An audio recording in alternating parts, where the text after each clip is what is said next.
Qozog'istonning g'arbiy janubidagi Janavzin shahrida namoyishchilar prezident Qosim-Jomart To'qayevning Xitoy ziyoratini amaldan qoldirishni talab qildi. 2 sentyabr shaharlik hukumat binosi oldiga yig'ilgan kishilar Qozog'istonning Xitoyning yordami bilan 55 sanoat rayonini qurib, iqtisodni asir qilishga qarshi namoyish qildi.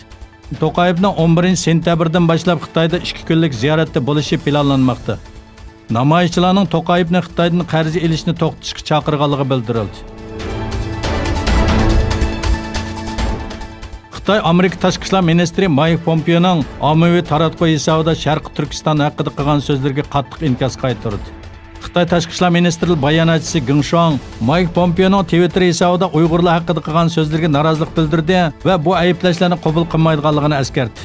O'tgan juma kuni Mike Pompeo Twitter hisobida yeziqcha bayonot e'lon qilib, Xitoyning Sharqi Turkistondagi bostirishlarining to'xtatilishi kerakligini, Xitoyning o'z qonunlari va xalqaro o'lchamlarga xiloflik qilayotganligini bildirgan edi.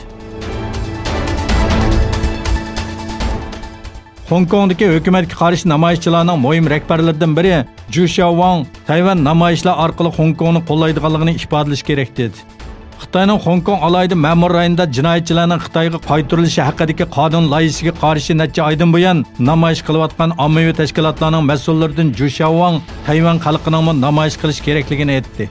U axborot e'lon qilish yig'inida so'z qilib, Hong Kong bilan Tayvanning taqdirdosh ekanligini, Tayvanda namoyishlarning uyushtirilishi kerakligini aytdi.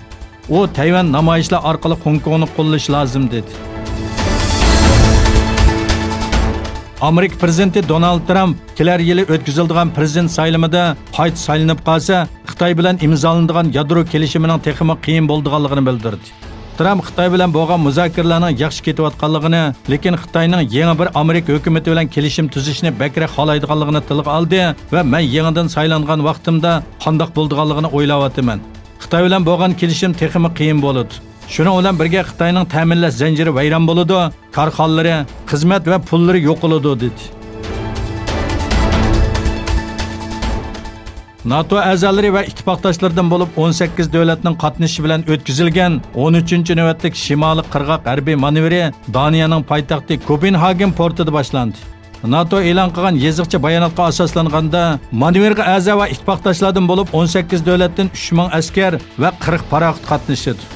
Baltiq dengizining Shimoliy dengiziga tutashtirilgan Daniya bo'g'izida o'tkazilgan bu manevr 19 sentyabrgacha davomlashadi.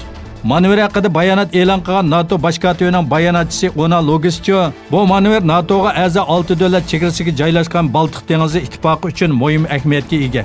Afsus, Rossiyaning Qrimni qonunsiz ishg'ol qilishi va harbiy hozirliklarni kuchaytirishidan keyin rayondagi bexatarlik vaziyati yomonlashdi dedi.